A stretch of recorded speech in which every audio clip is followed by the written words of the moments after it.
Bonjour à tous, donc dans cette vidéo nous allons voir qu'est-ce qui peut provoquer un problème de démarrage.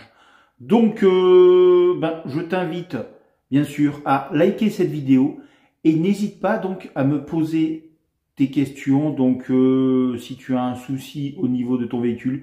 Bien sûr je t'invite à me donner la marque, le modèle, l'année et la motorisation de ton véhicule.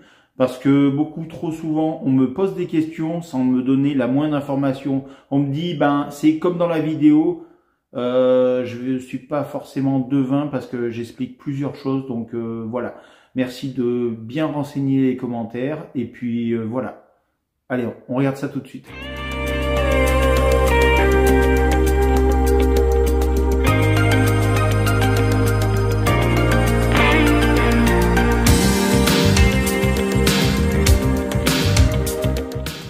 Donc tout d'abord, nous allons commencer par voir les problèmes de démarrage sur les véhicules essence, tout d'abord. Donc un véhicule essence a besoin d'une étincelle à l'intérieur du cylindre pour enflammer donc le mélange air-essence. Donc bien évidemment, il faudra que tes bougies soient correctes, donc pas trop usées. Tu sais, il faut que l'espace entre la petite diode, on va dire, le petit picot en métal sur la bougie, il faut que l'espace soit correct. Si c'est trop espacé, l'étincelle ne se fera pas forcément très bien. Donc voilà, des bougies bonnes. Bien sûr, pour que l'électricité arrive jusqu'à la bougie, il faut que les bobines aussi soient en bon état. Donc je t'invite bien sûr à contrôler tout ça, que l'électricité arrive bien à ta bobine, que l'électricité arrive bien jusqu'à ta bougie, que l'étincelle se fasse correctement. Après bien sûr, il faut un petit peu d'électricité pour commencer à faire tourner ton moteur.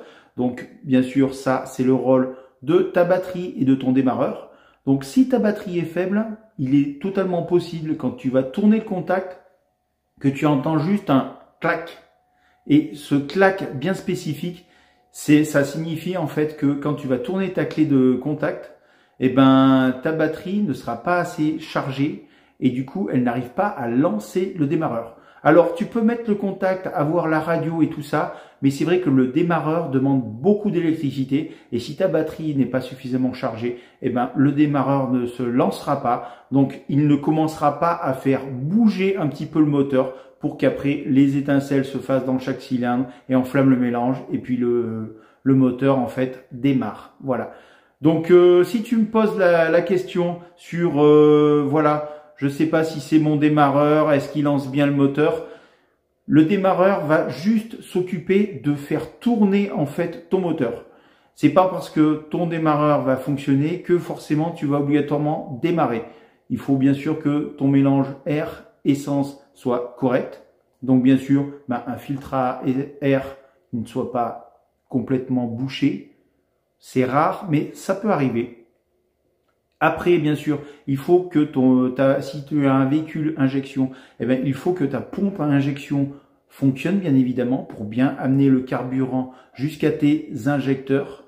Ou alors, si tu as un véhicule carbu, ça se fait par dépression, donc ça va aspirer automatiquement l'essence. Mais il faudra bien sûr que tu n'aies pas de prise d'air dans ton circuit d'alimentation en essence. Donc, voilà. Je te donne ces quelques petites pistes. Il y a aussi des problèmes. Donc, pour démarrer, tu arrives à démarrer, mais tu vois que c'est un tout petit peu plus difficile pour démarrer. C'est souvent une sonde de température. Donc, c'est souvent, en fait, au niveau du collecteur d'admission, tu as une petite sonde qui va prendre la température de l'air. Parce que un air frais ou un air chaud ne va pas demander la même quantité d'essence pour s'enflammer correctement.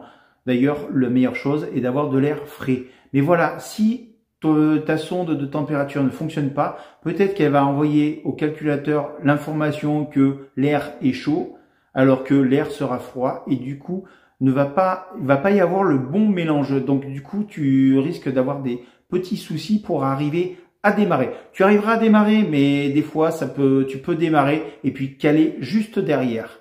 Donc, voilà. C'est quelques petites infos sur les véhicules essence. Donc maintenant, nous allons passer aux véhicules diesel. Comment ça fonctionne? Donc l'allumage va être totalement différent par rapport à un moteur essence parce que le mélange air-gasoil va s'enflammer avec la pression que va exercer le piston en remontant. Ça va compacter l'air et du coup énormément le réchauffer. Et après du coup tu vas avoir l'injecteur qui va atomiser donc du gasoil et avec la chaleur ça va s'enflammer directement. Bon, après tu as des bougies de chauffe qui vont servir vraiment quand il fait très très froid. Donc ça va permettre de chauffer un peu la chambre de combustion pour avoir un petit peu une meilleure température. Mais sinon, le mélange air-gasoil va s'enflammer directement avec la pression.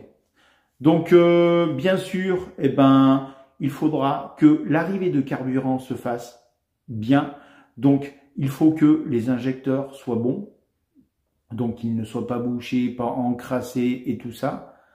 Que l'air, donc bien sûr, arrive bien. Donc il ne faudra pas que ton filtre à air soit trop encrassé, bien sûr. Parce que là, il se peut totalement que s'il est trop fermé, il n'y a pas assez d'air qui arrive et du coup le mélange ne peut pas se faire. Il n'y aura pas assez d'air et du coup le mélange ne s'enflamme pas et à la limite tu noies un petit peu le moteur. Bon, c'est assez rare d'arriver à encrasser totalement un filtre à air, mais bon, c'est totalement possible. Après par contre, donc du coup, toujours pareil, un moteur diesel va avoir besoin d'être lancé pour avoir la pression à l'intérieur de la chambre de combustion pour enflammer le mélange, mais du coup, pour avoir ce mouvement de piston, c'est le démarreur qui va rentrer en jeu et il lui faut bien sûr de l'électricité, donc la batterie. Donc voilà, tout comme les moteurs essence, il faut que tu aies une batterie suffisamment chargée. Donc je t'invite bien sûr à contrôler la charge de ta batterie, bien sûr voir si ton alternateur charge correctement ta batterie. Mais voilà, contrôler la charge de la batterie. Après, contrôler que quand tu mets le contact et que tu fais actionner le démarreur, si ça fait juste un clac, ça veut dire que ta batterie n'est pas assez chargée. Si par contre tu entends un grrrr, là, c'est totalement possible que ça soit ton démarreur qui a du mal à s'enclencher. Tu as un petit solénoïde à l'intérieur du démarreur et qui vient s'enclencher donc dans le volant moteur qui va permettre de faire tourner le moteur. Et du coup, en fait, si ce solénoïde-là n'arrive pas à rentrer, tu vas entendre un grrrr et du coup, voilà, tu vas flinguer ton démarreur, mais il faudra de toute façon le faire réparer.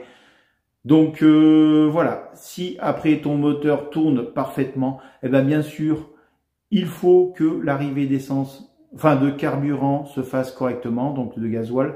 Donc il faut que ta pompe de gavage fonctionne, que tu n'aies pas de prise d'air aussi au niveau de ta pompe de gavage ou même juste après. Donc tu sais, sur certains modèles, tu as une petite poire pour réamorcer éventuellement. Mais voilà, il se peut très bien que si tu as une prise d'air, ça fasse que ça se désamorcer tout le temps. Et donc du coup, tu as des problèmes de démarrage, tu t'arrêtes, hop, tu vas pour redémarrer, ça redémarre pas, faut réamorcer et ainsi de suite. Donc voilà. Après, sur les diesels un peu plus modernes, donc tu as des pompes haute pression, donc la plupart maintenant en sont équipés. Donc ça aussi, ça peut poser problème au niveau du démarrage, parce que ton moteur ne va pas tourner avec la même pression qu'un moteur sans pompe injection, sans pompe haute pression. La pression va être tellement énorme que si cette pompe-là ne fonctionne pas ou a du jeu, tu n'arriveras pas à démarrer et peut-être que ça commencera à faiblir et tu auras déjà des pertes de performance. Mais voilà quelques petites pistes qui, je l'espère, vont t'aider à diagnostiquer ton problème. Donc, bien sûr, comme je te l'ai dit en début de vidéo, je t'invite donc à liker cette vidéo, bien sûr. Pourquoi pas devenir membre de la chaîne? Comme ça, ça me permet d'avoir, moi, une aide. Et puis, en même temps, je réponds en priorité à ton commentaire si tu deviens membre.